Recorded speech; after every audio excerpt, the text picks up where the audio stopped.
ถุงมันหลุดไปเอาก้อนโอ้ยนี่ครับหรือกระเปียตรอดบ่กระจะตอกนะทีมงานกำลังตัดและใส่ระบบหักเอาได้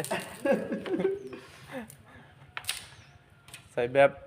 วิธีชีวิตแบบบูฮานหลดบ่ฮะใส่มีดใส่ผ้า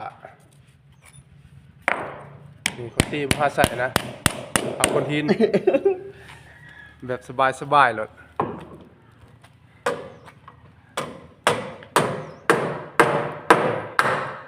โอ้ยสิได้บ่คันบ่ใส่คันตีต้องซ่องดอกได้จึงสิได้ฮะเอาบ่แม่นบ่นี่บ่อยู่นี่บ่ติดอีกเพิ่นว่าพี่น้องทีมงานเฮาก็ต้องได้ทอดแล้วเพิ่นว่าบ่ติด แต่ว่าได้ตัดแหละ อย่ามัดเอาได้ ไปน้อยมัดเอาได้ตัดแหละบ่ถึกเนาะ